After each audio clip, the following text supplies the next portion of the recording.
1. The story of two frogs. A frog from the field said to a frog from the roadside, "It's too dangerous where you are. Come and live where I do." The roadside frog replied, "I'm used to it here, and honestly, moving feels like too much trouble." A few days later, the field frog went to visit the roadside frog and found it had been crushed by a passing car, its body flattened beside the road. Moral: your fate is in your hands. You only continue to exist if you make moves. Time waits for no one, and the path you choose is up to you. Live in a way that your life is not wasted. 2. Roots and blossoms. Once there was a young man who always liked to brag about himself to others. One day, his master took him to a tree and asked, "Do you think this tree's blossoms are beautiful?" "Of course. The blossoms are so fresh and pretty," the young man quickly replied. Just then, a breeze blew through, rustling the tree's leaves. "Do you hear that?" the master asked. "Definitely. The sound of the tree is so crisp and pleasant," the young man quickly answered. "But do you know what the top of the tree is called in Chinese? It's called mat," the master explained, then pointed at the base of the tree and continued, "Do you see the tree's roots? Do you hear any sound from them?" The young man frowned and said, "No, sir, the roots are buried in the ground. How could I see them? And since they are quiet, how could I hear them?" "But do you know what the roots are called in Chinese?" "They are called ben," the master explained. This means, while the blossoming top can be showy and catch people's attention, it is very fragile. A strong wind could easily break it, leaving it worthless afterwards. The roots, though silent and buried, are the foundation of life. Without them, there would be no tree, no branches, and of course, no blossoms to show off in the wind. Do you understand my point? The young man bowed his head and nodded, taking to heart the lesson his master taught him. From then on, he became more reserved and spoke more thoughtfully, especially never bragging in front of others again. 3. Plan ahead for certainty. During the summer days, Ant was busy walking through the fields collecting wheat and barley grains to store for winter. Grasshopper saw this and mocked Ant for working so hard while other animals rested and enjoyed themselves at various festivals. Ant continued working in silence. When winter arrived, bringing continuous rain, Grasshopper found himself without food and starving, so he asked Ant for some provisions. Ant replied, "Grasshopper, if you had taken care to work instead of criticizing me, you wouldn't be starving now." Lesson: life won't always be easy. Today's work may be good, but tomorrow is uncertain. We may be healthy now, but we might not be tomorrow, so it's essential to plan ahead and have a safety net for potential risks. That's the only way to truly secure our lives. 4. The story of the frog. A group of frogs was wandering in the forest when two of them fell into a deep hole. The rest of the frogs gathered around the hole, trying to help them out. However, seeing how deep the hole was, they told the two trapped frogs that they were doomed to die. Ignoring these discouraging words, the two frogs tried their best to jump out of the hole. The other frogs kept telling them not to waste their energy, as they were just going to die anyway. Eventually, one of the frogs in the hole gave up, convinced by what the others said, and sadly died in despair. The remaining frog continued to jump even harder.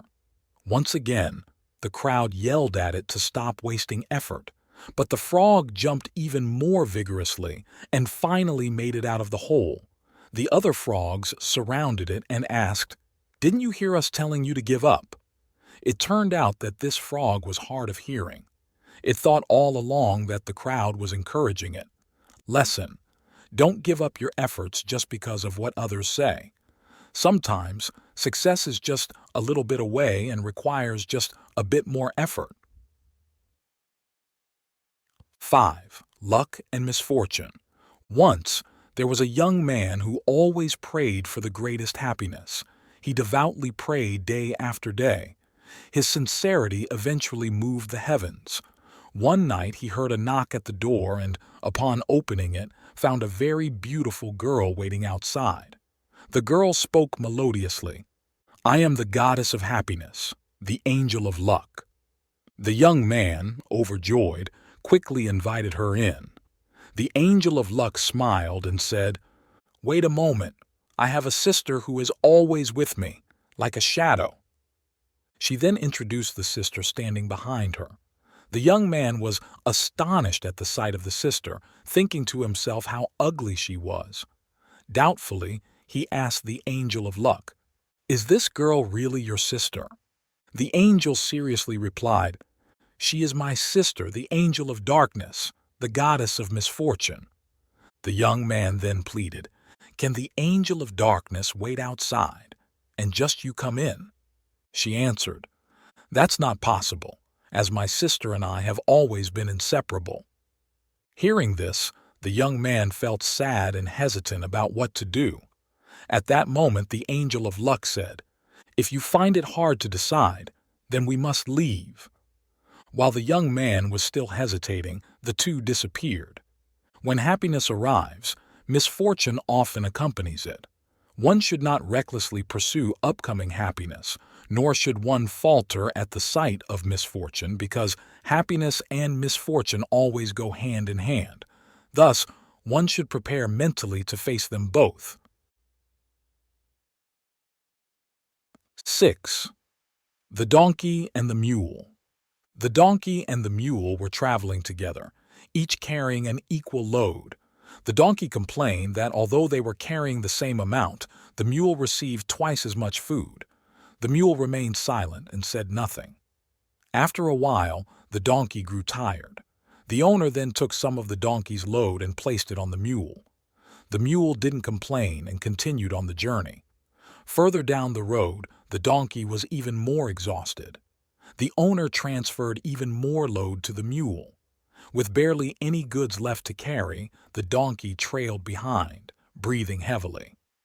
At that point, the mule turned back and said to the donkey, "You see, dear friend, I do deserve twice the food, don't I?" Lesson: when we judge or assess a situation, it's not about how it starts, but how it ends. 7. The three marvelous doors. In life, we often face many situations that are not to our liking, confront the differences and flaws in others or even in ourselves, which sometimes leads us to feel frustrated and very uncomfortable. How can we maintain a calm and forgiving attitude towards everything? The three doors of Buddha described below will give us the answer. Long ago, a prince asked his father's master, Siddhartha Gautama, the Buddha, "What will my future life be like?" Buddha replied, "In your life you will encounter three doors, each with a phrase written on it. When you reach them, you will understand. After you pass the third door, I will wait for you on the other side." So the prince set off on his journey. Before long, he came across the first door, which read, "Change the world." The prince thought, "I need to change the world according to my ideals. All the things I don't like need to be altered." And so he did just that. Years later, the prince encountered the second door, which read, "Change others." He thought, "I should use good thoughts to enlighten people, to make their characters more righteous." And he acted accordingly. Years later, he came to the third door, which read, "Change yourself." The prince thought, "I need to perfect my character." And he did just that.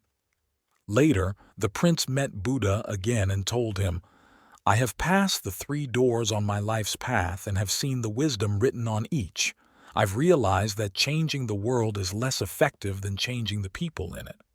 Changing others is less effective than changing oneself." Buddha smiled and said, "Perhaps you should now go back and look at those doors again." Following Buddha's advice, the prince returned, and from afar saw the third door again, but it was different. It now read, "Accept yourself." At that moment, he understood why he felt self-blame and torment while trying to change himself. It was because he had refused to acknowledge and accept his flaws, always focusing on what he couldn't do, thus forgetting his strengths. Then he began to learn to love and accept himself. The prince continued back and saw on the second door, "Accept others." He then realized why he had always been frustrated and uncomfortable. It was because he had not accepted the differences between others and himself, not willing to understand and empathize with their shortcomings. So he began to learn to be more tolerant of others. As he kept returning, he saw on the first door, "Accept the world." The prince finally understood why his attempts to change the world had continually failed, because he had not accepted the reality that many things in the world cannot go as one wishes. He had always wanted to force and control others, neglecting to improve himself. Thus, he began to learn to embrace the world with a broader heart. At that point, Buddha was waiting there and said to the prince, "I think you now understand what harmony and tranquility are." This story of the three doors tells us, people living in this world should recognize their strengths and weaknesses, continually strive to improve themselves to become noble and forgiving. They should have an open and understanding heart when dealing with others, putting themselves in others' shoes, always forming positive connections and avoiding conflicts. Only then can we live harmoniously with others and truly be valuable to society. If you like this video, please comment 1. And if you don't, comment 2. Your feedback means a lot to us. Thank you for your valuable time. 8. The Fox and the Crane. Once, a fox and a crane became good friends and visited each other's homes. During one visit, the fox invited the crane to dinner and played a little prank by serving soup in a shallow dish.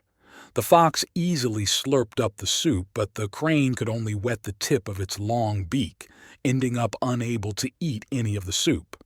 The fox said, "I'm sorry if soup isn't your favorite dish." The crane replied, "You should be praying, not apologizing. I hope you'll come and dine with me soon." So a day was set for the fox to visit the crane. When they sat down to eat, all the food was served in a jar with a very narrow and long neck. The fox couldn't reach the food inside and could only lick the outside of the jar. "I won't apologize for dinner," said the crane. Lesson: what goes around comes around. When you do something bad to others, something bad will happen to you too. 9. Joy. A young boy lived in a big house at the foot of a mountain. He enjoyed climbing trees, swimming, playing soccer, and he admired beautiful girls. He had a happy life. One day he spoke to God. "I've been thinking for a long time, and I know what I want when I grow up." "What will you do?" God asked. "I want to live in a big building with a hallway at the front, 2 St. Bernard statues by the door, and a flower garden at the back. I want to marry a tall, beautiful girl who is kind, has long, shiny black hair, blue eyes, and can play the guitar, with a voice as clear as a bird's song. We'll have 3 strong sons, and I'll play soccer with them. When they grow up, one will be a scientist, another a politician, and the youngest will play as a forward on a rugby team. I want to be a sea explorer, climb mountains, help people, and own a red Ferrari sports car, but I'll never have to give anyone a ride." "That's a beautiful dream," God said. "I hope it comes true for you." Later, he injured his knee while playing soccer, which meant he could no longer climb mountains or trees or go to the sea. Therefore, he studied business management and later ran a medical equipment business. He married a beautiful woman with long black hair, but she was not tall. Her eyes were brown, not blue. She didn't know how to play the guitar or sing, but she cooked deliciously and painted like a great artist. Thanks to his hard work, he lived in a high-rise building in the city center, where he could see the blue sea and sparkling lights. There were no St. Bernard statues in front of his house. He had 3 lovely daughters, and the youngest, who was often in a stroller, was especially adorable. Although the daughters couldn't play soccer with him, sometimes they went to the park to ride the rocket ship, and during those times his daughter would sit under a tree, playing the guitar and singing smooth songs. He had a happy, fulfilling life, but he didn't own a red Ferrari. Sometimes he didn't even think about how to promote the products he offered. One morning when he woke up, he suddenly remembered his childhood dreams. "I'm truly sad," he told those around him, saddened that his dreams did not come true. In the darkness, he thought for a long time and finally decided he would dream new dreams, those that he actually had. After that, he recovered and lived happily in his home, enjoying the sweet voices of his children, admiring his wife's brown eyes. In the evenings, he would look at the sea and let go of his old dreams. Young people, actually, each of us has joy, and it is the present. Optimistic people will see it as a blessing from God, with a grateful heart to enjoy the present, while pessimistic people will lose the joy they hold in their hands. We all have the present. Why shouldn't we enjoy the joy it brings? 10. The Crow and the Swan. A black crow was envious of a swan, whose feathers were always as white and beautiful as cotton.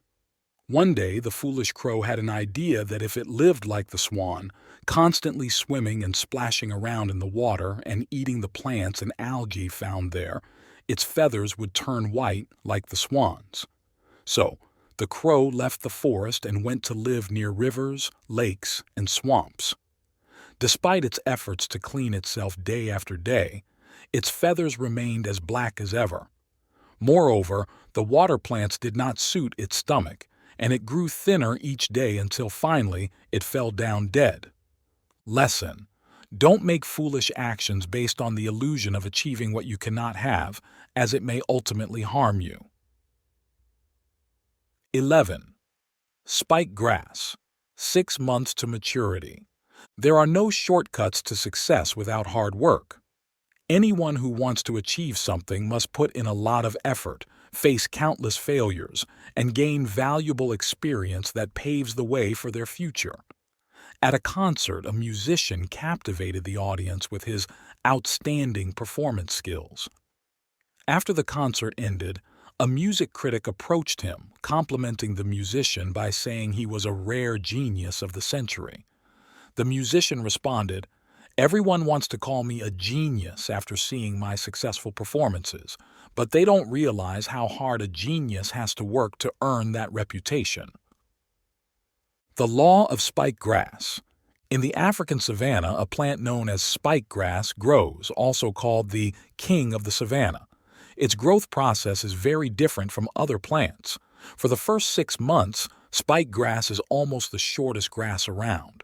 When spring comes, it competes to grow, but spike grass only reaches about the length of a hand, appearing very weak and pitiful. It's hard to even notice any growth signs. However, 6 months later, with the arrival of the rainy season, the spike grass grows rapidly as if by magic. It grows quickly every day, and in just a few days, spike grass can reach over 2 meters tall, forming a wall of grass. Why does spike grass grow so quickly? In the previous 6 months, while other plants were rapidly growing, spike grass took a different path. It continued to root deeply into the ground.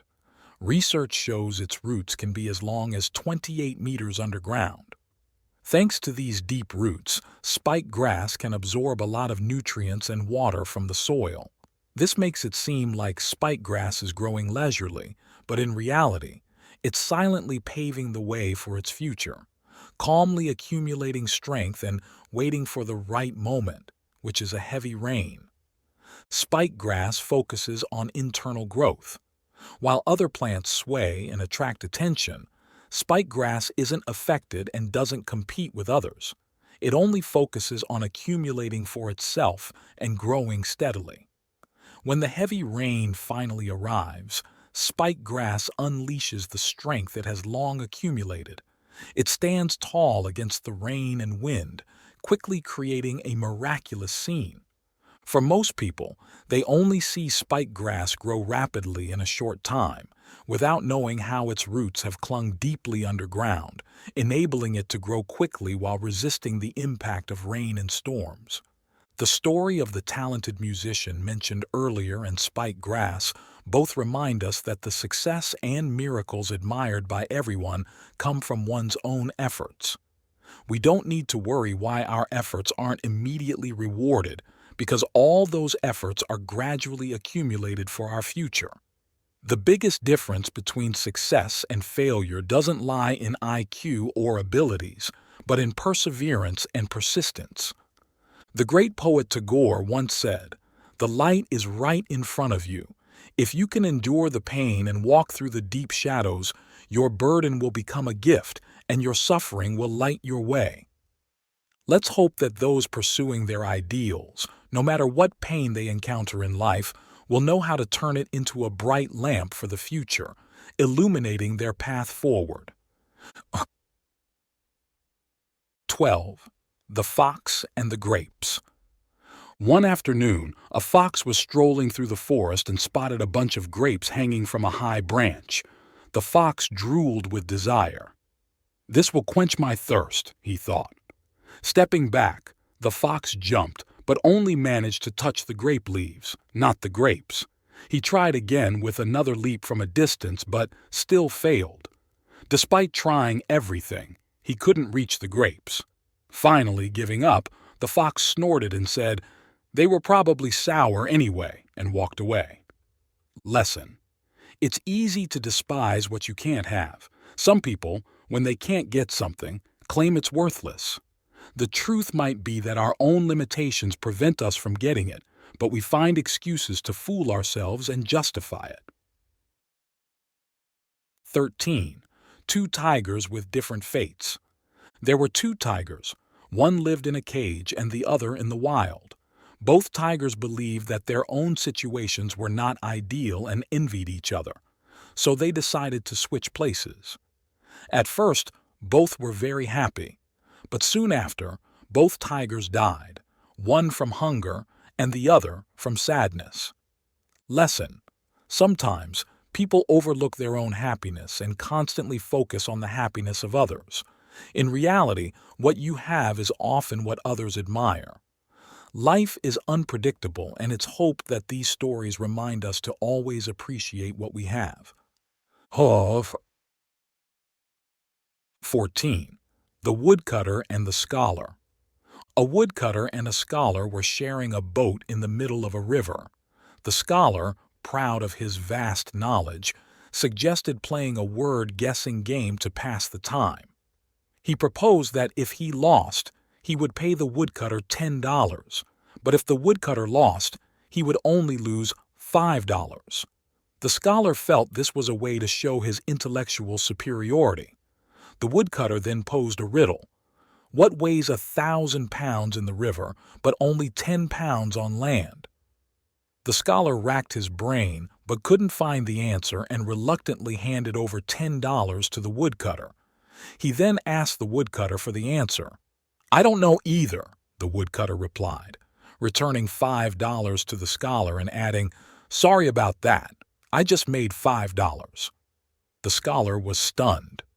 Moral: in life, many people pretend to be more intelligent and look down on those less educated. However, overconfidence can sometimes lead to embarrassing situations. They fail to realize that being too clever can sometimes be their downfall. Therefore, in life, don't fear the intelligent, but beware of the foolish who think they are smart, and strive to be humble and respected. This short tale about the woodcutter makes us reflect on the virtue of humility. 15. Poverty is true wealth. In Aesop's fables, there is a story about two friends, a city mouse and a country mouse. One day, the country mouse writes a letter to his friend in the city, inviting him to visit and enjoy the beautiful scenery and fresh air of the countryside. Delighted, the city mouse quickly travels to the country. Upon his arrival, the country mouse hosts a lavish meal. Fearing there might not be enough food, the country mouse eats only a little grain while the city mouse enjoys green peas, a slice of cheese, and a ripe apple. After eating, the city mouse asks, "How can you live in such a boring place with nothing but forests, streams, fields, and mountains? Life here is dull with only the sound of birds. Come to the city with me. You can live in beautiful houses and have delicious meals every day. Just a week in the city and you'll forget about this country life." So, both mice head to the city. The country mouse is impressed by the clean, beautiful homes and thinks about how hard life is in the countryside, running through fields from dawn to dusk, eating only wheat and grain, searching for food in the cold snow of winter and sweating in summer. By contrast, city life seems much more fortunate. After a long journey, the city mouse assures the country mouse that they will have dinner soon. They find a lot of fruit and cake in a dining room. "Help yourself," says the city mouse. "We have plenty for both of us." But then a dog enters. The mice scurry under the table into a hole. The frightened country mouse hears his friend reassure him, "Don't worry, the dog can't get us here." Next, they find an apple pie slice in the kitchen and enjoy it until they see a cat's glowing eyes. "Cat! Cat!" screams the city mouse, and they both dash into a hole in the wall. Terrified and forgetting his hunger, the country mouse finally says, "I prefer my life in the country. Though it's simple, it's peaceful. I'd rather eat corn in safety than cake in fear." Living luxuriously but always in fear is not as good as living simply and happily. Everyone sees life differently. What matters is how you view it. Don't envy others. As long as you're happy, you can enjoy your own life. If you like this video, please comment 1. And if you don't, comment 2. Your feedback means a lot to us. Thank you for your valuable time. 16. The lesson of the burnt toast, embracing imperfections with empathy. When I was about 8 or 9 years old, I remember my mom sometimes accidentally burning the toast. One evening, after a long day at work, she made dinner for my dad and me. She put a few slices of burnt toast on the table, not just slightly burnt, but black as coal. I sat there watching the toast, wondering if anyone would notice and say something, but my dad just ate his slice and asked me about my homework and school day as usual. I don't remember what I said to him that day, but I do remember my mom apologizing for burning the toast. And I'll never forget what my dad said to her, "Honey, I like burnt toast." That night, I went to say goodnight to my dad and asked him if he really liked burnt toast. He put his arm around me and said, "Your mom worked hard all day and she's very tired. A piece of burnt toast doesn't hurt anyone. But do you know what really hurts others? Harsh criticisms and complaints." He continued, "You know, life is full of imperfections and imperfect people. I'm pretty bad at remembering birthdays or anniversaries like some others. What I've learned over the years is to accept others' faults and embrace their differences. That's the key to building a healthy, mature, and lasting relationship. Life is too short to wake up with regrets and annoyances. Cherish those who treat you well and be understanding towards those who don't." Lesson: in life, it's important to learn to empathize with others' weaknesses and limitations. Being empathetic towards the lives and personalities of family, friends, and partners can help create a more harmonious life. Empathy is the secret to nurturing family happiness. The story of the burnt piece of toast teaches us about empathy between people. 17. The principle of balance. Hard objects are easily broken. Soft objects are easily bent. Only balance is invincible. The doctrine of the mean states, before emotions such as joy, anger, sadness, or pleasure are expressed, they are in a state of balance. When they are expressed but controlled, they are harmonious. Balance is the core nature of everyone, and harmony is the principle everyone should follow. Achieving balance and harmony stabilizes the universe and nurtures all life. From the Analects of Confucius, the virtue of moderation leads to the highest level of moral character. This highlights the profound impact of the principle of balance. The principle refers to staying neutral, not leaning too far in any direction, and maintaining equilibrium in interpersonal dealings. The essence of balance teaches us that all things follow a measure. Ancient teachings suggest that hard things break and soft things bend, advocating a middle path between rigidity and flexibility. The term measure refers to the natural laws things follow. Aligning well with these laws facilitates smooth progress, otherwise obstacles arise. Wise people often say that having too much ego or none at all is pitiable. Those with too much ego may become blindly confident, leading to arrogance and self-importance, while those with no self-restraint may feel insecure and overly reliant on others' opinions, leading a life for others and not themselves. Thus, people who either exceed their limits or fail to control themselves cannot see the true nature of situations. For those exceeding their limits, only their perspective matters, while those without self-control fall prey to believing everything they are told without critical thinking. Considering the relationship between people, being too distant can cause longing and pain, while being too close can lead to incessant conflicts. Hence the saying, "Far is a friend, near is an enemy," advocating for finding the right distance in relationships. Indeed, the principle of balance encompasses all aspects of our daily life. When cooking, too much or too little salt can ruin a meal. Similarly, with eating and sleeping, too much or too little leads to discomfort. In life, being too busy can make us lose sight of life's purpose and joys, while too much leisure can make life seem tasteless. If people can maintain balance in their dealings and adjust their inner states, they can enjoy without indulgence and acknowledge sadness without despair, achieving the beauty of balance and harmony.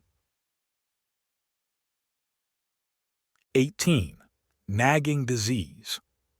A wife was cooking in the kitchen and her husband kept standing by, nagging non-stop. "Slow down, be careful, the fire's too high, hurry up, flip the fish now. Oh, that's too much oil." The wife responded, "I know how to cook." The husband calmly continued, "Of course you do, honey.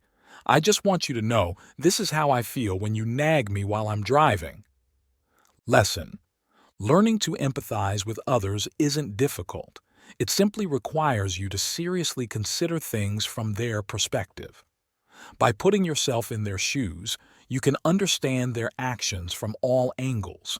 Don't rush to judge or conclude a situation without fully understanding it.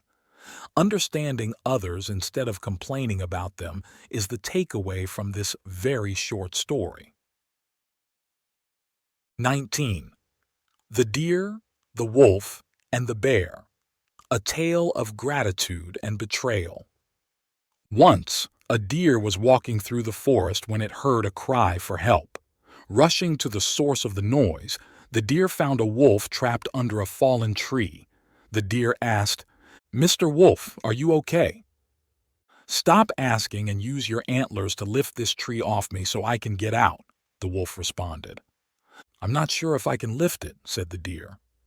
Nevertheless, the deer tried and finally managed to lift the tree with great effort, freeing the wolf. The first thing the wolf did was check for any broken bones, and then, happily jumping around, he said to the deer, "Deer, now I want to eat you." "What? You can't be serious," the startled deer exclaimed. "Don't you feel ashamed? I just saved your life, and now you want to eat me." "Yes, you saved me, and I'm grateful for that. But I'm really hungry now, so I need to eat you." They argued for a while and finally decided to ask a bear to settle the dispute. They explained the whole story to the bear in detail. After thinking it over, the bear said to the deer, "You saved the wolf, and now he wants to eat you. That's not right, but Looking at it from another angle, the wolf has a point because he's hungry and needs to eat. Let's go back to where the tree fell and see exactly how you saved the wolf. Then, I can make a decision. Both the deer and the wolf agreed, and they all went back to the fallen tree. The deer tried hard to lift the tree again, this time dropping it back onto the wolf. Then the bear said, "Use your antlers to lift the tree and save the wolf again." The deer replied, "I've already lifted this tree twice today. I'm too tired now." The bear said, "If you can't lift it, then don't. But what am I supposed to do in this situation? Deer, don't be upset. It's not that I'm not defending you. I just don't know what to do." After saying that, the bear walked away. Really, there's nothing that can be done. The deer also walked away, leaving the wolf to eventually die under the tree. There are many debts of gratitude and revenge in life, and many people live by the principle of returning good for good and bad for bad. Whether it's gratitude or revenge, we should be thankful for life and for those who help us when we face difficulties. 20. The King and His Sore Feet. Once upon a time, there was a king who ruled over a prosperous country. One day, he went on a long journey across rough terrain. When he returned to his palace, he complained of severe foot pain, as it was his first time enduring such a long and rocky journey. The king then ordered, "Cover all the roads in the country with leather. This will require thousands of cowhides and a great deal of money." One day, the wife of a servant bravely asked the king, "Why spend such an unnecessary amount of money? Why not just use a small piece of leather to cover your feet?" Surprised by the suggestion, the king agreed and had a pair of shoes made. Moral: the short story above helps us understand. To have a happy life and a pleasant place to live, it's better to change yourself, your thoughts, and your heart, rather than expecting the world to change. If you change, the whole world changes. Change yourself and you will see a much more beautiful world. 21. Integrity and Trust, the Foundations of Character and Success. 1. Trust comes first in relationships. When we make a new acquaintance, it usually begins with trust in that person's character. Without the ability to inspire trust, even the most capable individuals may struggle to achieve great success. For example, a major company needed to hire an accounting assistant. After several rounds of interviews conducted by a human resources specialist, only 3 candidates remained, all with similar skills. Unable to decide, the HR specialist sought the boss's input. The boss asked each candidate just one question. How would you help the company avoid paying 500,000 yuan in taxes? The first 2 candidates said they could create fake accounts. The boss nodded but remained silent, asking them to wait for further notice. When it was the last girl's turn, she hesitated and then quietly asked, "Is it absolutely necessary to do that?" When the boss nodded, she respectfully withdrew from the interview. Surprisingly, the boss stood up, smiled at her and said, "Please wait. You are the most honest and principled candidate. Congratulations, you have passed the interview." Later, this young woman was promoted to a respected position as a chief accounting inspector. Number 2. A Tale of Moral Integrity. An interesting parable says that God has a scale that measures the weight of a person's character. One day, a poor man with nothing on jumped onto the scale and exceeded the standard weight, earning God's praise as a person of high moral character. Conversely, a wealthy man, fearing he might not measure up, strapped a heavy gold belt around his waist before stepping on the scale. Though he weighed more, God shook his head and declared him a person of low moral character. The wealthy man protested, claiming the scale was unfair since he owned vast treasures. God explained that the scale did not measure wealth but character. Without the gold, the poor man's integrity weighed far more than the wealthy man's. 3. The True Value of a Person. The most valuable asset in life is not how much money one has, but the success in living a trustworthy life. Good moral character is the best calling card a person can have, and also the best way to ensure a fulfilling life. 22. Lessons on success and failure from the giraffe. Every time a baby giraffe is born, there's a lesson to be learned. Unlike other animals, a mother giraffe gives birth standing up. This means the newborn giraffe starts life with a drop of over 10 feet to the ground, landing beneath its mother. Just minutes after birth, the mother giraffe does something quite surprising. She kicks her calf until it stands up on its own. If the calf's legs get tired and it lies down, the mother nudges it to stand up again. When the calf finally stands, the mother may push it over so that it learns to get up again on its weak legs. Lesson. This short story about a newborn giraffe and its mother's unique method of teaching resilience may sound strange to us, but it is vital for the calf's survival. In the wild, the ability to stand and move quickly is crucial for staying with the herd and avoiding predators. Similarly, as humans, it's easy to feel discouraged when things go wrong. However, it's important to remember that we are not defeated by setbacks, but by giving up. Remember, every time we face adversity, we have an inner strength that can emerge. 23. Life is like climbing a mountain. A young man who loved mountain climbing went to seek advice from a renowned climbing expert. He had a particular question. What should we do if it starts raining while we're halfway up the mountain? The expert replied, "You should keep heading to the top." "Why go to the top? Isn't the storm worse up there?" the young man asked, puzzled. "Yes, the rain is heavier at the top, but it's not life-threatening. Heading down, the storm might be milder, but there's a higher risk of landslides, which could bury you." The climbing expert said seriously, "When it comes to storms, avoiding them might seem safer, but actually, facing them increases your chances of survival." If you like this video, please comment 1. And if you don't, comment 2. Your feedback means a lot to us. Thank you for your valuable time. 24. The rabbit who went fishing with carrots. On the first day, a little rabbit went fishing and caught nothing at all. On the second day, it tried fishing again, but the result was the same. On the third day, just as it arrived at the spot, a big fish jumped out of the pond and shouted, "If you dare to use carrots as bait again, I will eat you." Lesson. What you offer is what you want to give, but it may not necessarily be what the other party wants. Thus, what you give may be worthless in their eyes. It's important to consider others to add more meaning to your life. 25. Respecting others is truly respecting yourself. One day there was a loud commotion at the gate of a school. It turned out a woman was scolding the school's security guard. She had come to visit a friend who worked at the school, asking the guard to open the gate for her, mentioning that she had given him a pass earlier that morning. However, following protocol, the guard asked her to register.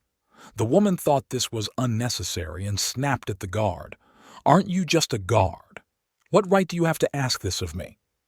The guard, also frustrated, replied loudly, "This is a school. We must do this to keep the children safe." Unexpectedly, the woman burst into tears, attracting a crowd to judge the situation. She even threatened to complain about the guard to the principal. Fortunately, her friend soon arrived, and being understanding, quickly apologized to the guard, calming the dispute. The onlookers felt that the woman's behavior was uneducated and disrespectful, which only created a spectacle. In reality, whether it's a doorkeeper or a janitor, every job and every person deserves respect. Empathy, understanding, and tolerance are not always easy, but they are fundamental qualities that one should cultivate diligently. In living together, people are like mirrors to each other. If you smile at someone, they will smile back at you. If you are polite to others, they will treat you with politeness in return, and vice versa. Morals can compensate for a lack of talent, but talent can never make up for a deficiency in morals. Respecting others is essentially respecting yourself. 26. The Old Man's Shoes.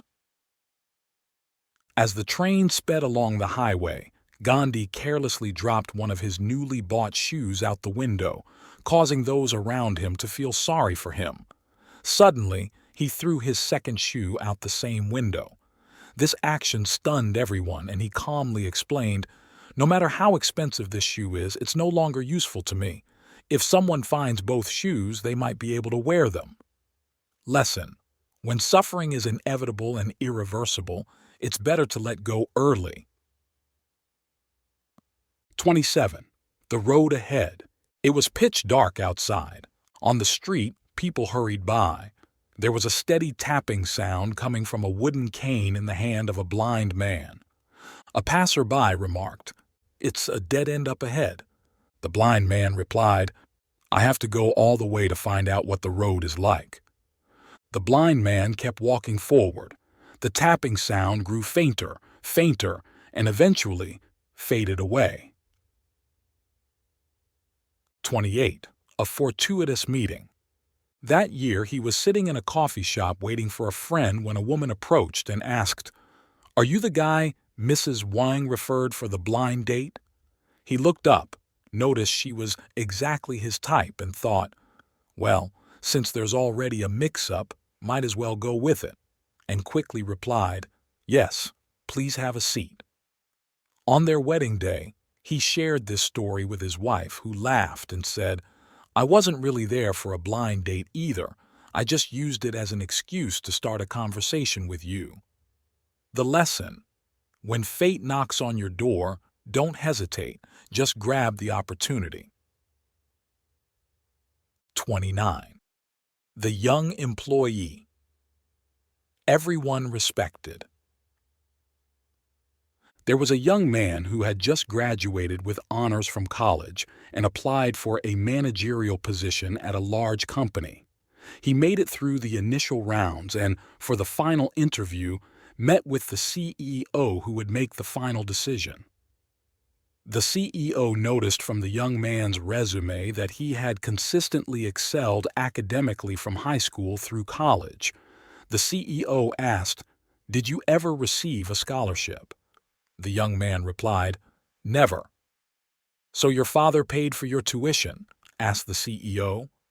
"My father passed away when I was 1, and my mother paid for my tuition," the young man answered.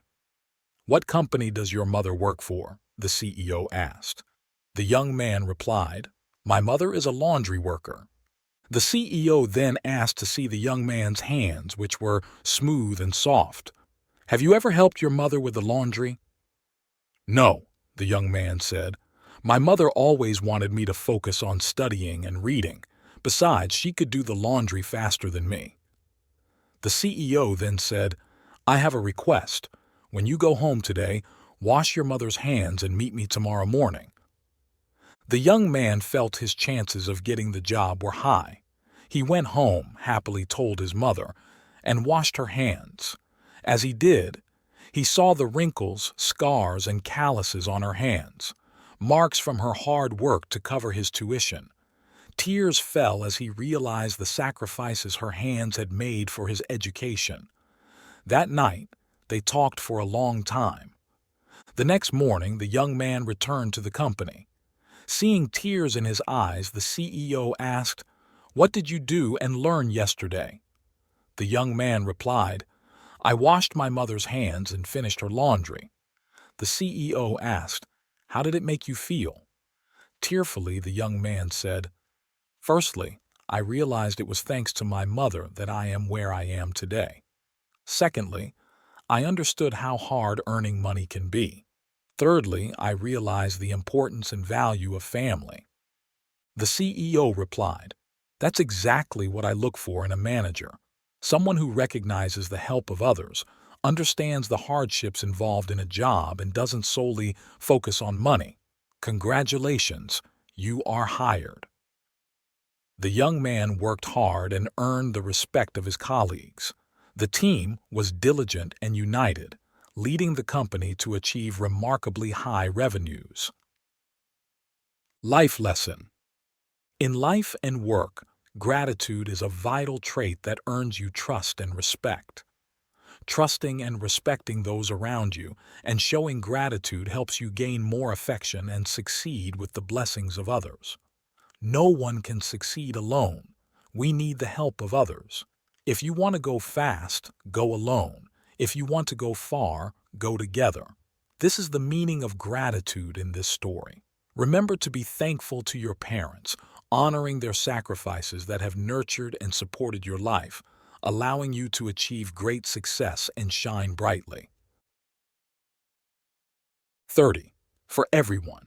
A little girl was taken to a rose garden by her father for a walk. She took a deep breath and said, "Can you smell that, Dad? These roses smell so good." Before her father could reply, they heard an old lady standing in the hallway say, "If you two like them, feel free to pick some." The father and daughter picked the prettiest roses, thanked the old lady, and complimented the beauty of her flowers.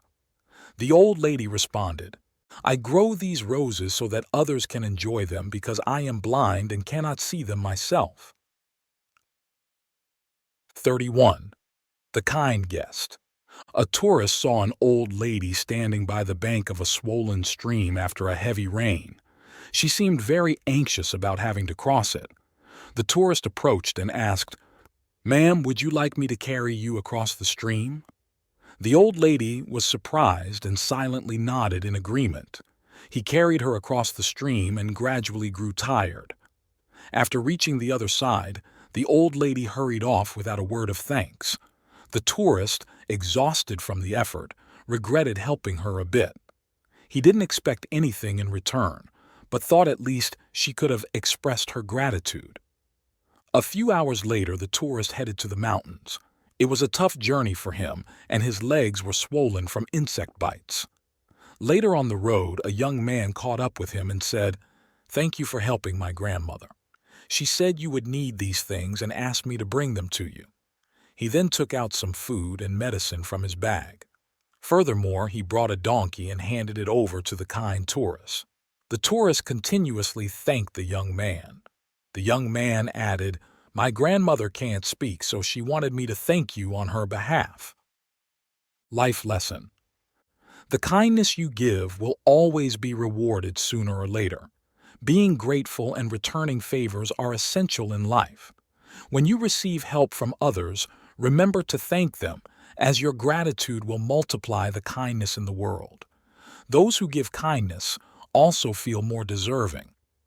Learn to spread love to everyone. Care for and assist those around you if possible, especially the elderly, women, children, and the disabled when you see them in need. 32. Grateful for life. Growing up, we are often taught by our parents and teachers to have a kind and good-hearted nature. The most respected people are those who maintain their goodness. There's a touching story about an American man named Aaron who was searching for a job so his 2-year-old child wouldn't go hungry. One day, he finally got an interview and was very excited about it. That morning, with only $2 in his pocket, he took a bus to the interview. On his way, the bus was involved in a traffic accident and stopped, but no one was willing to help. Aaron asked the driver to wait while he went to help the injured person, but the driver said, "The bus won't wait. I'll leave if you get off." After a moment of internal struggle, Aaron decided to get off the bus to help, missing his valuable interview opportunity. Fortunately, the injured person was quickly taken to the hospital for timely treatment. Aaron later shared, "I missed that job opportunity because you can find another job, but a life, once gone, cannot be replaced." At that moment, all I could think about was saving that person. Luckily, because of his act of kindness, he was featured in various media outlets. Soon after, he received multiple job offers, including from a company that hired him without an interview. His life improved significantly thanks to the support of kind-hearted people. Kindness is like a circle. If you are grateful and live kindly, one day all the good you have done will be returned in different ways. As a writer once said in an article, sometimes kindness doesn't repay you immediately, but it brings you unexpected things. Sometimes kindness comes in different ways, letting you experience its vastness and richness. 33. Acceptance. A tale from ancient China tells of a woman named Wang who sold wine in the mountains of Hofu. One day, a virtuous Zen master arrived and stayed near her tavern. Despite having no money, he was warmly welcomed by the owner. The master lived there for about 3 years. Before departing, he dug a well next to the tavern. To everyone's surprise, a stream of clear water burst forth, which turned out to be fine wine. Consequently, the tavern owner became famous and wealthy. Later, the Zen master visited again and inquired about the wine well. The owner complained, "The wine is excellent, but I never have enough to store."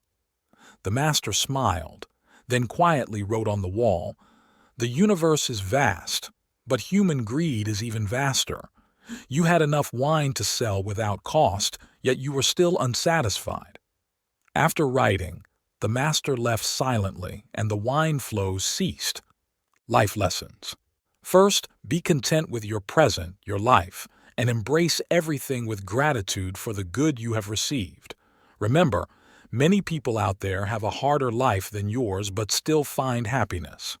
Second, be thankful for those who have helped you and appreciate the fullness and beauty of your life. Learn to accept simple joys for a more peaceful existence. 34. Suspecting the axe thief. A man lost his axe and suspected the neighbor's son had stolen it. He started watching the young man closely, noticing his movements on the street and thinking to himself, "He walks so silently, just like a skilled thief would." Then one day, he heard the young man talking to someone else and thought, "His voice sounds secretive, as if he's afraid of being overheard. He must be sly." He felt that the young man's walk and the sound of his voice were just like those of a thief. In short, everything about him seemed suspicious. Later, the man found his lost axe. It turned out he had dropped it in a ravine while chopping wood on the mountain. The next day, he saw the neighbor's son again and realized that his walk and talk were just like any ordinary person's, not like a thief at all. 35. Bread roll. An American professor who was teaching at a university in Brazil shared a memorable experience. He recounted a day when he was on his way to the university and felt someone pulling at his pants.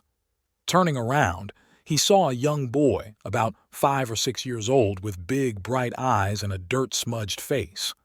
The boy looked up at him and pleaded, "Sir, can I have some bread?" Unlike other times when he encountered begging children on the streets and usually ignored them, for some reason he stopped this time. He invited the boy to come with him to a nearby cafe. After buying the boy a pastry and some other food he wanted, the professor got himself a coffee and then left the shop, forgetting about the boy. But just a few steps later, someone tapped him on the back. Turning around, he saw it was the same boy. Still holding the pastry and trembling slightly, he said, "Thank you, sir." The professor was moved by the boy's gratitude, especially since other begging children had taken food or money from him before without showing such appreciation. Life lessons. Always remember to say thank you when someone helps you. Be open-hearted and assist those in difficult situations. Gratitude multiplies the goodness in the world. 36. Consequences. Confucius had a student named Mo from the state of Dong. Mo was an average student but always considered himself the best. After studying for a few years, Mo wanted to return home because he thought he had learned all his teacher's teachings. Zigong, seeing this, asked, "Will it be all right if he becomes an official back home?" Confucius, shaking his leg, replied, "It's fine." Then he asked, "What about becoming a general?" Confucius stroked his beard and answered, "That would be okay." Then he asked again, "What if he turns to banditry?" Confucius, yawning, said, "That wouldn't hurt anyone." At that point, Gong felt relieved and casually remarked, "I heard Mo wants to return home just to become a teacher." Upon hearing this, Confucius suddenly startled. He rushed out the door so quickly that he didn't have time to put on his shoes properly or button his shirt and ran towards the gate. His students followed and asked, "Where are you going, teacher?" As he ran, Confucius replied, "To the state of Dang." "Why go to Dang?" his students asked. Still running, Confucius answered, "To stop Mo from becoming a teacher. If he becomes an official, at most he could harm a village. If a general, perhaps a city. Even as a bandit, he might not truly harm anyone. But if he becomes a teacher, he could cause harm for generations, and even I wouldn't be able to avoid the consequences." If you like this video, please comment 1. And if you don't, comment 2. Your feedback means a lot to us. Thank you for your valuable time. 37. Gratitude. There was a young nurse fresh out of school whose first patient was Eileen. Eileen suffered from a severe illness that left her bedridden, waiting for death, as the blood vessels in her brain had burst. Half of her body lost sensation, gradually becoming like a log, eventually leading to a coma. Hospital staff turned Eileen twice daily to administer liquid food into her stomach. This task was monotonous because Eileen showed no response. She was like a wooden statue, never moving or showing any sign of gratitude. Before caring for Eileen, the young nurse was briefed by experienced nurses about Eileen's condition and what she had to do. However, this trainee nurse decided to do things differently than what had been done at the hospital. She talked, sang, and encouraged Eileen, even giving her gifts. On Thanksgiving Day, the most important day in America and also significant for those who are grateful to the Creator for His blessings, this nurse chose not to take the day off but volunteered to care for Eileen. She approached the immobile Eileen saying, "Eileen, today is a very important day, Thanksgiving, but I didn't want to be away from you. Do you know what Thanksgiving means?" Just then, the phone rang. The nurse picked it up, but when she turned back, she was amazed to see Eileen awake, looking at her with tears streaming down, soaking her pillow. Eileen moved to express her gratitude to the young nurse who had devotedly cared for someone who had shown no response, thanking her for the uplifting songs, loving words, and hopeful messages, especially about the divine Creator who sustains all life and provides for humanity. Later, Eileen passed away peacefully, filled with gratitude for the young nurse's special care and attention. Life lesson. This nurse inspired a soul in need of sharing, uplifting someone at death's door so she could appreciate the beauty of human kindness and love. The patient's departure filled with gratitude brought immense happiness, knowing that at death's door someone had sacrificed for her, stood by her, and encouraged her. This gratitude would motivate the nurse to assist less fortunate patients in the hospital.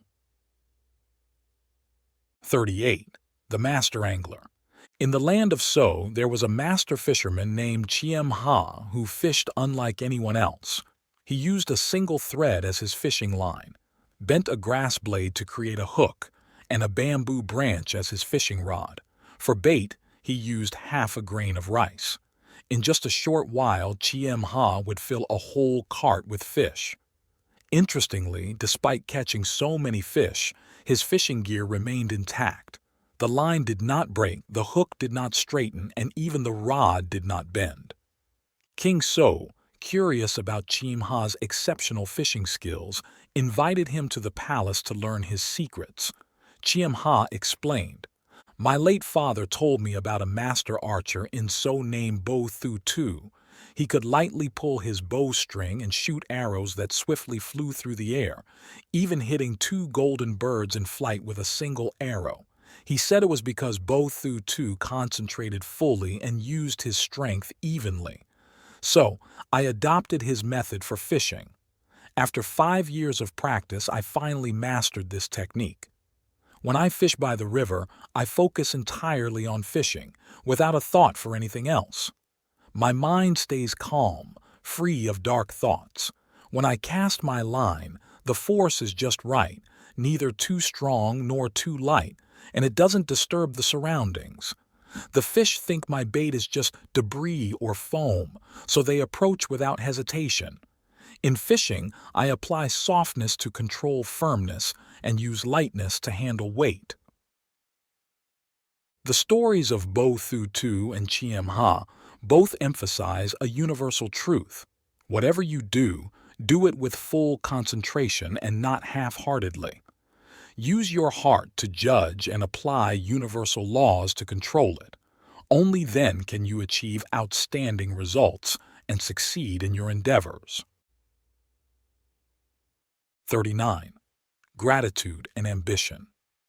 One day, a wealthy English noble family took their son to the countryside for a vacation. While playing, an accident occurred. Their little boy fell into a deep water pit. It seemed hopeless, as the boy couldn't swim and there was no apparent way to save him. Then, hearing desperate cries, a dirty boy, the son of a poor local farmer, ran to his rescue. The noble family was extremely grateful to the poor boy. Instead of just thanking him and giving him some money, the nobleman asked the boy what he wanted to do when he grew up. The boy humbly replied, "Sir, I will probably continue my father's farming work." The nobleman pressed further, "Don't you have any bigger dreams?" The boy was silent for a while before responding, "Sir, my family is so poor. What dreams could I possibly have?" Continuing earnestly, the nobleman asked, "But I want to know, if you could dream, what would it be?" The boy then honestly answered, "Sir, I would like to go to school. I want to become a doctor." Years later, the boy who couldn't swim and was saved grew up to be a great man, making the entire country of England proud. He was Prime Minister Winston Churchill. The poor farm boy, no longer confined to small dreams, became a world-renowned doctor and a benefactor of humanity by discovering the antibiotic penicillin. His name was Alexander Fleming. When the British Prime Minister fell seriously ill, the entire kingdom sought prominent doctors to save their leader. All efforts failed. Then Dr. A. Fleming, who once saved Churchill as a child, took it upon himself to help and saved him once more. Life lesson. The boy ultimately succeeded and returned to help the person who had helped him, showing immense gratitude. This is the true beauty of kindness. When you give kindness, you receive gratitude and trust from others. In the end, good people are always rewarded. Dare to dream, pursue those dreams, and remember those who helped you along the way. 40. Balancing kindness with wisdom, a businessman's lesson in selective generosity. Help those in dire need, not the lazy. Aid those in urgent situations, not just the poor. When someone is in a critical situation, lending a hand to help them overcome challenges is a noble deed. However, helping lazy or poor people may only make them more dependent on you, turning into a never-ending demand, ultimately draining you as well. A business owner, after becoming successful, built 258 houses for the needy and elderly in his hometown. Originally a charitable act, he thought the locals would be grateful, but they responded with increasing demands. "My son is getting married soon. One house isn't enough. We need several more. Although my family moved to the city, I grew up here, so I deserve a house too. You demolished our old house, so apart from a new house, you owe us compensation." Their greed seemed bottomless. which greatly upset the businessman, and he stopped going home for the holidays for 2 years. Every time I visit, the locals bring up endless problems and demands, so it's better I don't go back. In the movie The Godfather, there's a line that goes, "Unlimited kindness will only lead others to take advantage. Being merciful without principles will only make others demand the impossible."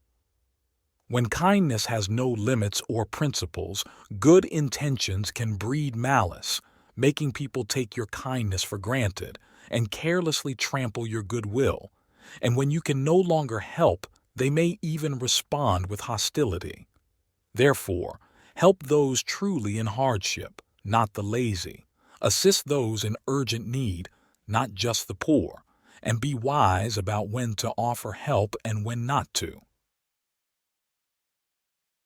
41. Grandma's shirt. Grandma is 80 years old. Her son, now an adult with a family of his own, lives in the city and has often invited her to live with them. However, Grandma is attached to her village life and the familiar smell of the fields, so she decided to stay. Despite her weakening health, she made a trip to the city for her granddaughter's birthday, bringing with her homemade peanut candy and carefully selected juicy light cheese. She even went to the market to buy needles and thread to sew a birthday outfit for her granddaughter.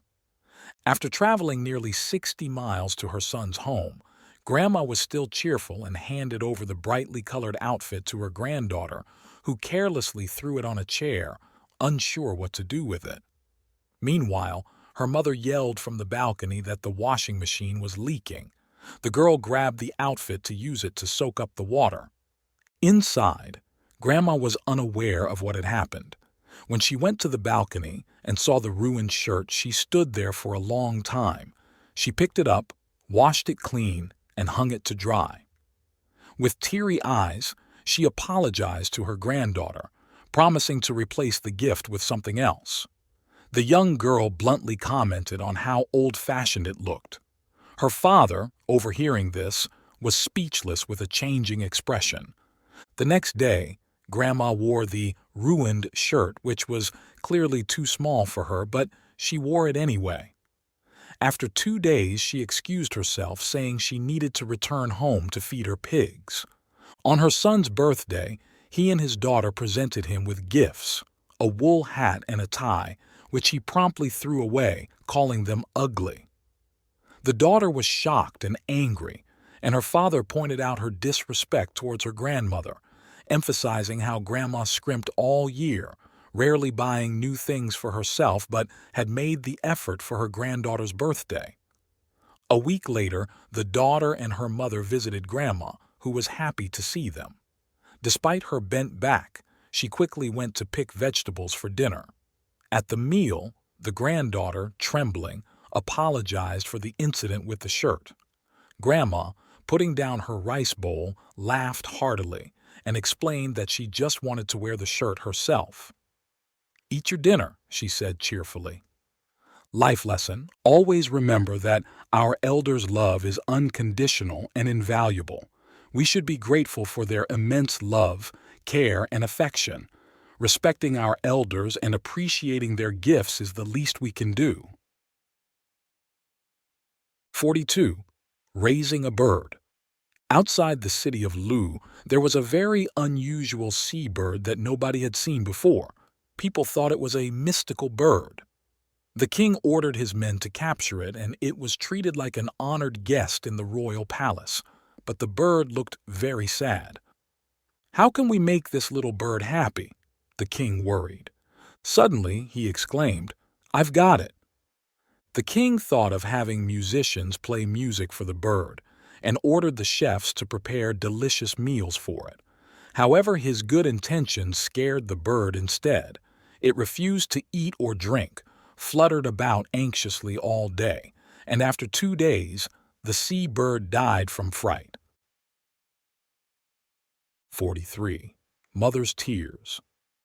Once upon a time, when God was creating the first mother, he worked tirelessly for 6 days straight, forgetting to eat or sleep, and still wasn't finished.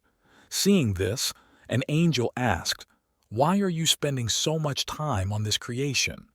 God replied, "You see, this creature is extremely complex with over 200 interchangeable and durable parts, yet it's not inanimate like stone or wood. This creature can survive on tap water and leftovers, yet has the strength to embrace several children at once. Its kiss can heal any wound, from a scraped knee to a broken heart. Additionally, I plan to give this creature 6 pairs of hands." The angel was amazed. 6 pairs of hands. That's unbelievable. God responded, "That's not even the most of it. Even 3 pairs of eyes might not be enough." The angel remarked, "Then you will be violating the human standards you set earlier." God nodded and sighed. "So be it. This creation is my most cherished, so I give it all my favor. It has 1 pair of eyes that can see through closed doors to watch what the children are up to, another pair on the back of its head to see things thought unseen, and a 3rd pair on its forehead to see the true heart of its wayward children. And these eyes will let those children know that their mother always understands, loves, and is ready to forgive them, even if she never says a word." The angel touched the creation God was laboring over and exclaimed, "Why is it so soft?" God answered, "You don't know everything yet. This creation is very tough. You can't imagine the suffering it will endure and the tasks it must complete in its lifetime." The angel seemed to realize something and touched the mother's cheek. "Oh, sir, it seems you've dropped something here." "No," God sighed, "those are tears." The angel asked, "What are the tears for?" God explained, "They are to express joy, sorrow, disappointment, pain, loneliness, and pride, all emotions any mother will experience." The mother seemed created to understand and love, always ready to forgive any mistake, even if she always remains silent. Love and cherish your mother while you can, for she won't always be by your side. Life lesson. Understanding a mother's sacrifices and appreciating our parents is natural. Those who remember and honor these efforts are truly successful and deserving of pride. If you like this video, please comment 1. And if you don't, comment 2. Your feedback means a lot to us. Thank you for your valuable time. 44. Compassion with Wisdom.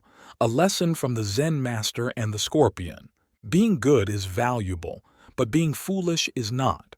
Humans are naturally inclined to be good, and it's this goodness that fills the world with warmth and hope. However, being good also requires wisdom and sharp, rational thinking. Naive goodness is simply foolishness. Once, a Zen master was meditating by a river when he heard a commotion. It turned out to be a scorpion struggling in the water. The master rescued the scorpion, but was stung in the process. Despite the pain, he placed the scorpion on the ground and continued his meditation. When the scorpion fell into the water again, the master rescued it, only to be stung again. This happened repeatedly. A fisherman watching this asked, "That scorpion keeps stinging you. Why do you keep saving it?" The master replied, "Stinging is its nature, and compassion is mine." When the scorpion fell in again, the fisherman used a branch to help it out of the water, suggesting, "Compassion is right, but first be compassionate to yourself, protect yourself, then to others." Being good is great, but it also needs keen intelligence. Human hearts are complex. The world is dangerous and blind. Irrational goodness only allows those with insatiable greed to take advantage, and those with bad intentions to exploit situations, ultimately hurting oneself. This is a discussion on the downside of blind goodness. Life and human nature aren't always good, but don't lose your goodness over it. However, being wisely good doesn't mean being calculating. Give with your heart, but at least discern who truly deserves your kindness. 45.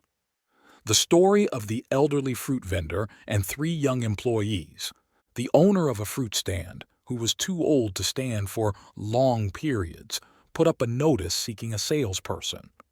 A few days later, a young man came to apply. He asked how much he would be paid per month. The fruit stand owner smiled and said, "My stand is just a small one. I'll pay you 1/10 of what you sell and you'll get paid daily." The young man looked around at the old fruit stand, frowned, and said, "I decline, as there's no security in this." He then left. Another young man came asking the same question about the salary, and the owner repeated his offer. This individual also turned down the job.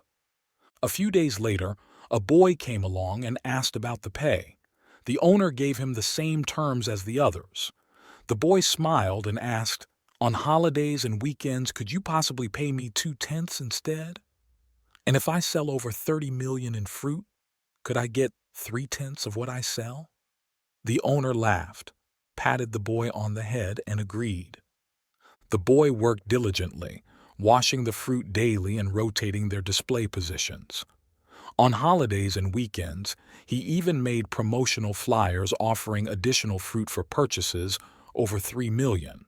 In less than a month, he was earning over 3 million a day. Years later, he had saved enough to buy the old man's fruit stand and opened several more stores with his energetic approach, eventually becoming wealthy. The lesson here is that no boss can give you wealth and honor. They can only offer you opportunities. It's up to you to seize them and achieve success. 46. Scholar NGU, KHIET, and the Robbers. KHIET was a deeply learned man. Once, while traveling, he encountered a group of robbers. "Stop! Do you want to keep your money or your life?" the robbers demanded, brandishing their swords to block the road. KHIET simply smiled, stepped down from his carriage, and left all his money and the carriage to the robbers before cheerfully continuing on his journey as if nothing had happened. The robbers found his behavior unusual, as people usually either resisted or begged when faced with robbery. Having never met someone like KHIET, they chased after him and asked, "Why aren't you upset about us taking your belongings?" KHIET calmly replied, "A gentleman should not harm himself for material possessions."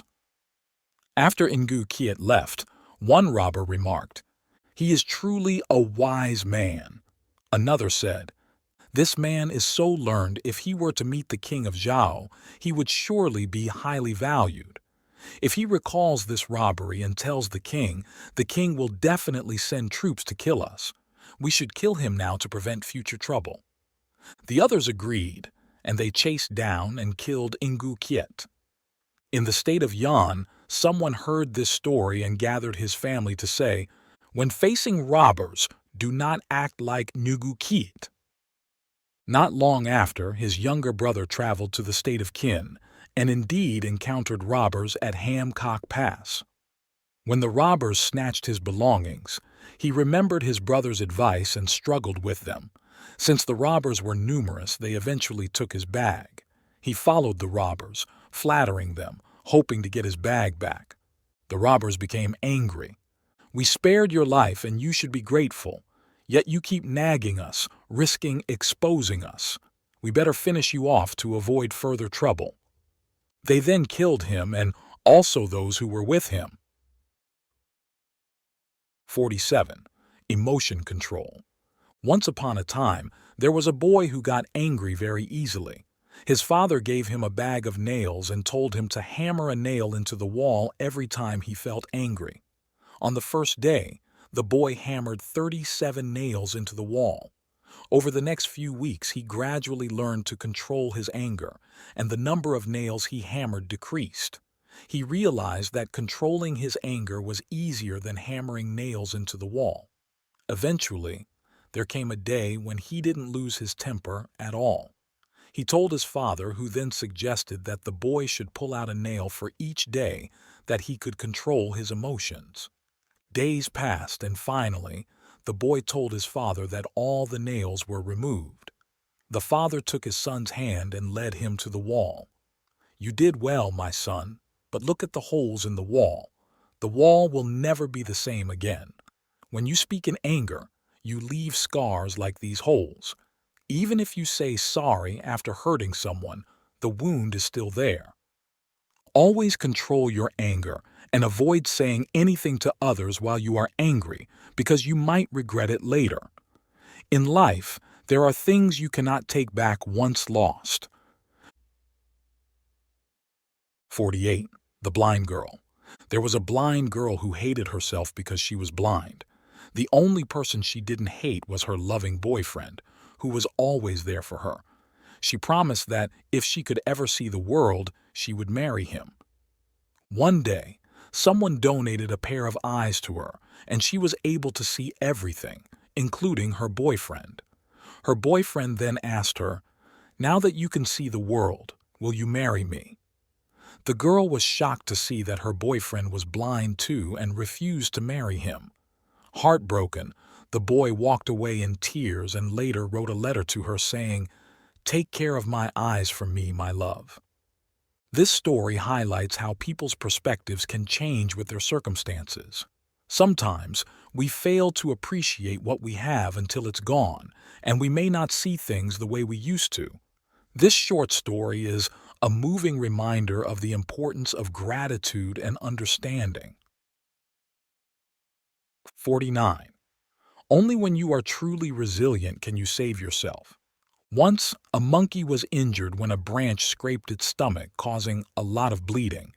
It showed another monkey its wound and said, "Look how much my injury hurts." Every monkey that saw the wound tried to comfort it and offered various remedies. The injured monkey kept showing its wound to friends for advice until the wound became infected and it died. An older monkey said that it had essentially caused its own death. In fact, sharing your troubles with others might not solve your problems. Sometimes, it's better to endure silently and overcome challenges on your own. Life can be tough, but instead of sharing your troubles with everyone, it's important to face everything with a positive attitude and strive to change your situation. 50. The shadow. There was a man who found his shadow to be very annoying and wanted to get rid of it, but no matter what he did, he couldn't make the shadow leave him. Whether he tried hitting it with a stick or jumping into the water, the shadow stayed right by his side. A scholar saw him looking dejected and came over to ask, "What's troubling you so much? There's nothing in this world that can't be solved. Tell me about it. Maybe I can help." So, the man explained how he had tried to chase his shadow away and how stubborn it was. "What should I do?" he asked sadly. "Oh," said the scholar slowly, "if you really don't want your shadow anymore, just stand under that tree over there." 51. Tying elephants with a rope. A visitor was walking by an area where elephants were kept when he suddenly stopped. He was puzzled to see such a large animal tied only with a thin rope to its front leg, without any chains or cages. It seemed obvious that these elephants could break the rope whenever they wanted. Yet, for some reason, they did not. He asked a nearby caretaker why these animals just stood there without trying to escape. "It's simple," the caretaker explained. "When they are young, we use a rope to tie them and it's enough. As they grow up, they still believe they can't break away from it.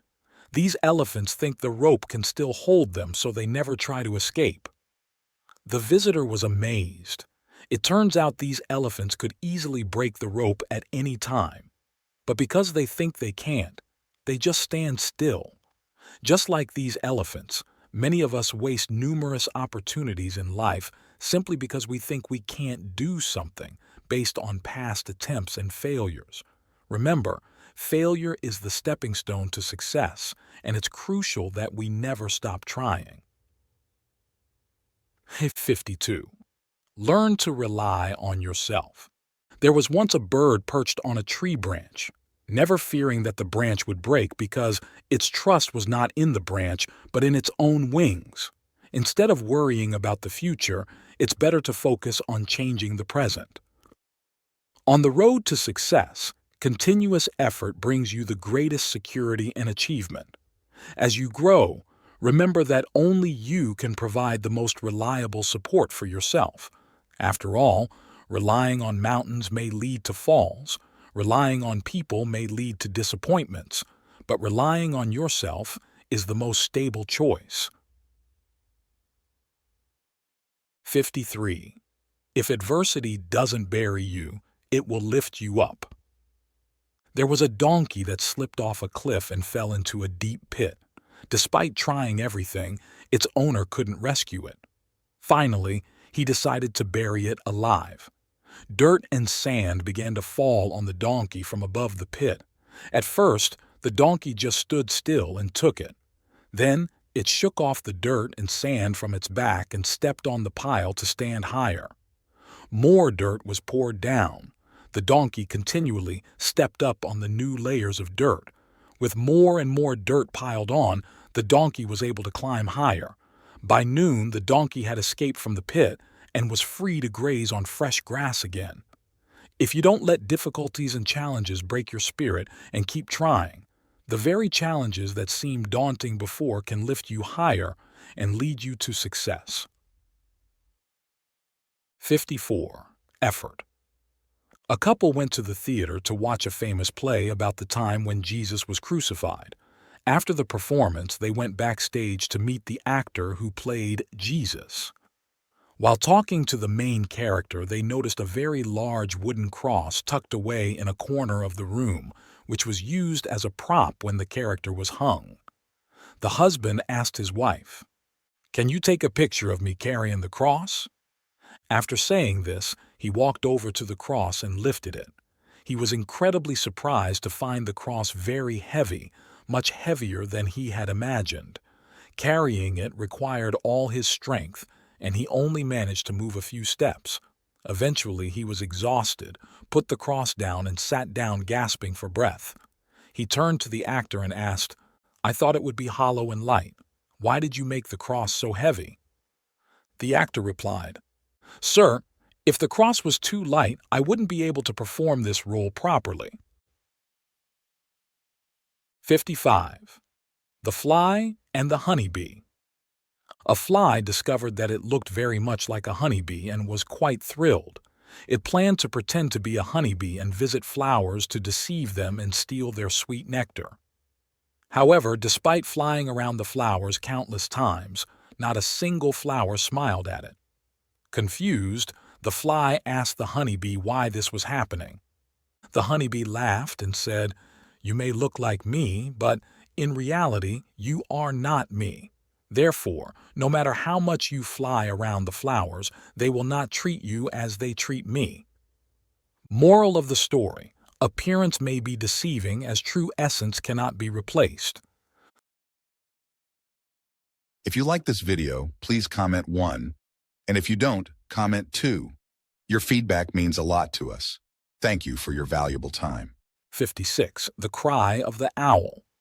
Hu Tzu was a general in the state of Liang, and when Zhuang Tzu wanted to visit him, someone told Hu Tzu, "Zhuang Tzu isn't just coming to visit you. He wants to replace you as the general." Hu Tzu was so alarmed that he ordered his soldiers to search the city for 3 days and nights. Hearing that Hu Tzu wanted to drive him away, Zhuang Tzu was even more determined to visit. When they met, he said to Hu Tzu, "On my way here, I heard a funny story. Would you like to hear it?" Hu Tzu asked, "What is it?" Zhuang Tzu replied, "In the south there's a bird called the So. Do you know it? This bird loves tranquility.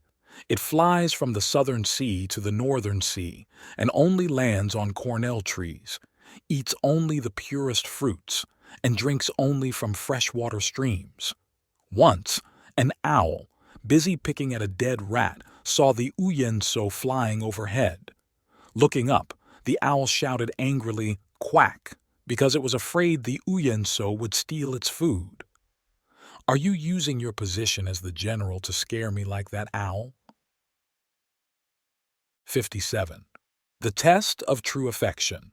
A young man at a tourist area spotted a girl who was both beautiful and had a graceful demeanor, so he followed her for a long distance. Eventually, the girl could no longer bear it and turned around to ask, "Why do you keep following me?" The young man sincerely confessed, "Because you are the most beautiful and elegant girl I've ever met, and I would like you to be my girlfriend. Would that be okay?" The girl replied, "If you think I'm beautiful, you are mistaken. Just turn around and you'll see my best friend, who is even more beautiful than I am." The young man turned around, only to see ordinary girls everywhere. "Why did you trick me?" he asked the girl. "It's you who are deceiving me. If you really liked me, why would you look back at another woman?" she said, and quickly walked away. The lesson here: people always want what they don't have, and some promises are just empty words. 58. I'd rather be a fool. There were two patients with an illness. One had very good hearing and overheard the doctors saying they would only live for 3 more months. The other had poor hearing. He couldn't even make out what people said directly to him, let alone eavesdrop on doctors. Strangely, not only did he live past 3 months, but he's still doing fine after 2 years, while the one who heard the doctors didn't survive the 3 months. In life, there are many instances where ignorance is bliss, being slow is better than being quick, and being foolish is better than being wise. This is the essence of the saying that people often mention, "I'd rather be a fool." In fact, life is naturally foolish, and joy and happiness are hidden within that foolishness. 59. The consequences of underestimation. A woodcutter and a scholar were sharing a boat in the middle of a river. Proud of his vast knowledge, the scholar suggested playing a word-guessing game to pass the time and made a bet. If he lost, he would pay the woodcutter $10, but if the woodcutter lost, he would only lose $5.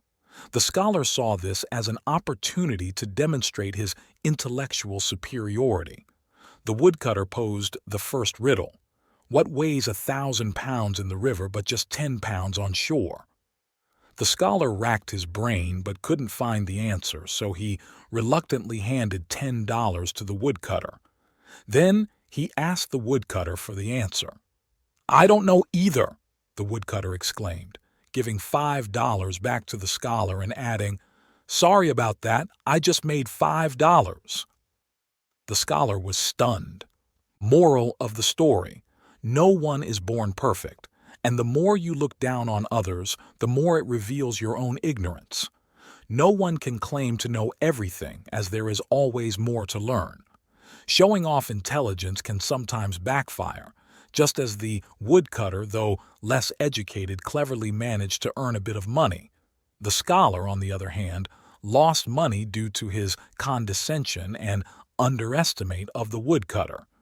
Never underestimate others, as the outcome can be painfully humiliating. 60. The skull. Zhuangzi visited the state of Chu and saw a human skull in the weeds by the road. As the wind blew through the skull, it made a whistling sound. Zhuangzi tapped the skull with his whip and asked it, "Did you engage in wicked deeds or suffer great injustice that led to this fate? Or did you die because of war, killed by an enemy? Perhaps you committed acts that shamed your family, leading you to this end. Or did you die of hunger, cold, or simply old age?" After speaking, Zhuangzi felt tired, lay down on the grass, and used the skull as a pillow to sleep. At midnight, the skull appeared in his dream. "I heard your questions during the day, and you speak well," the skull said. "Loss, shame, hunger, and old age are all sufferings of the living. Once dead, these are no more. Would you like to know the joy of the afterlife?"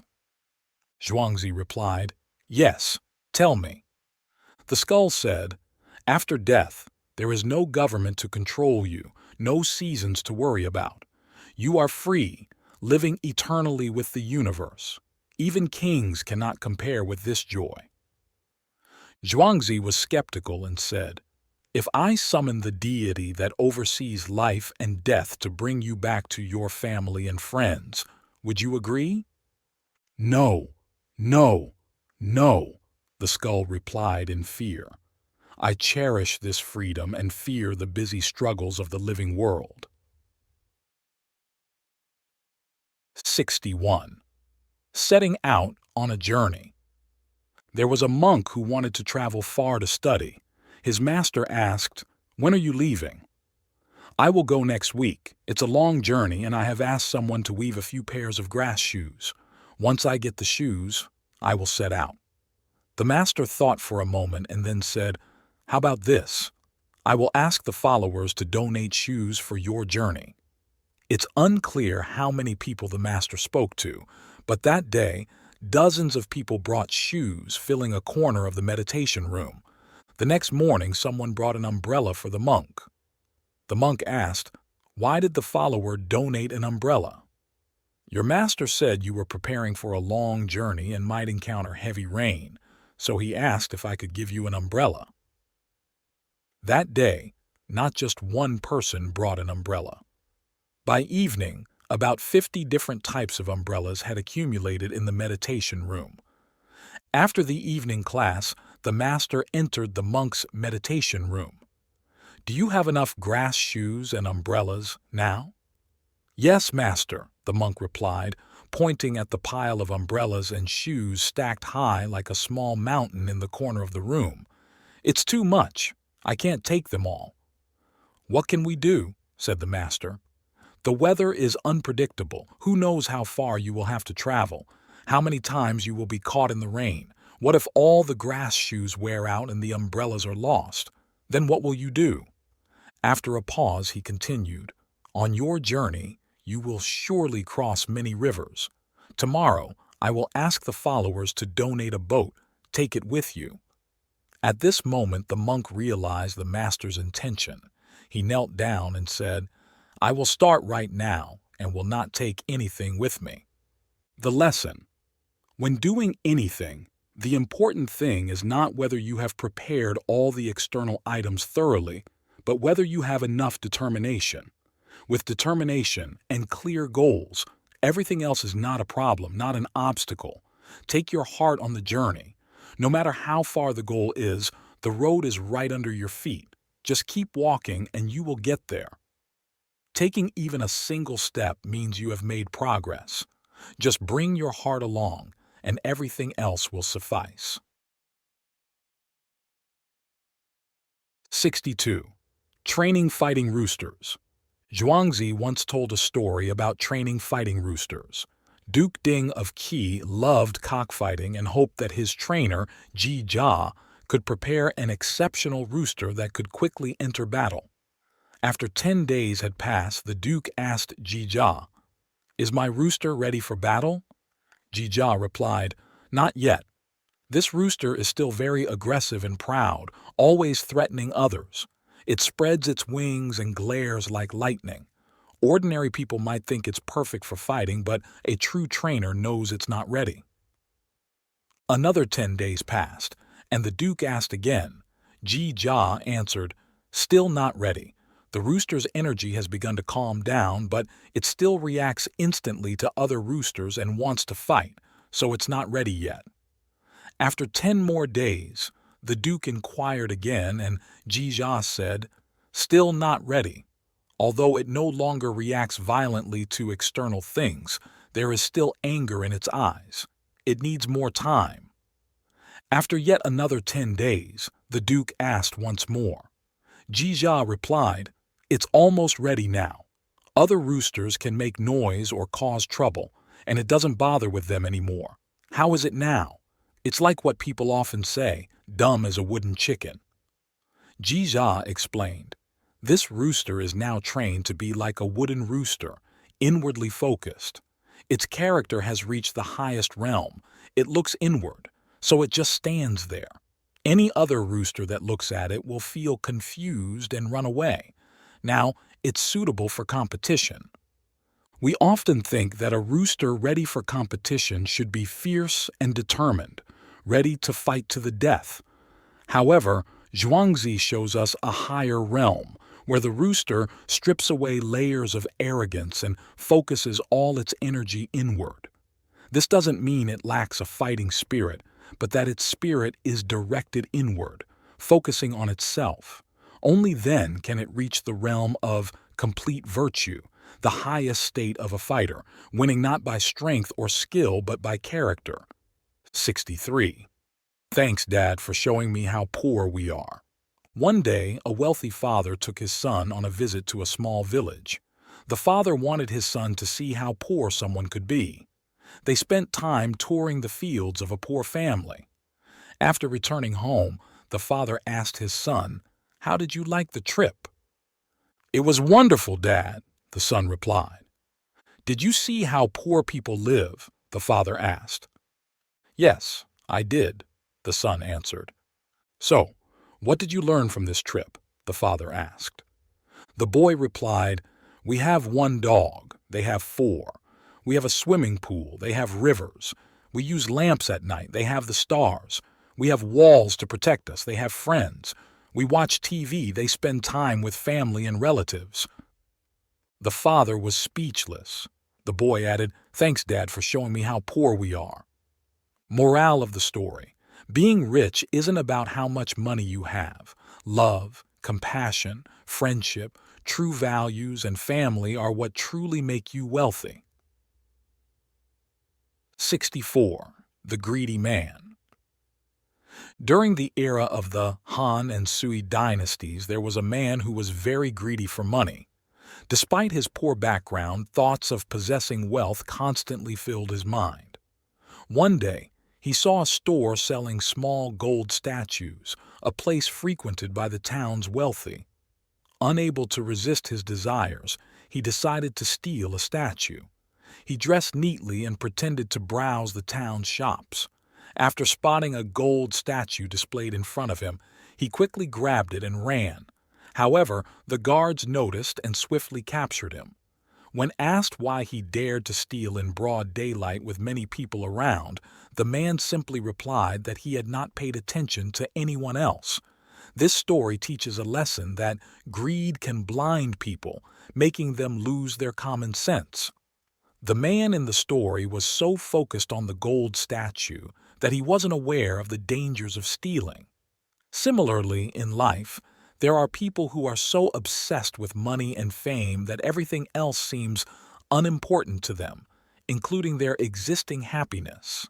Hey everyone, your comments truly matter, offering insights and motivation to others and uplifting our creative team at Lighthouse of Wisdom channel. Sharing your thoughts and experiences enriches our community. So, let's get the conversation started below and help illuminate our path with your wisdom.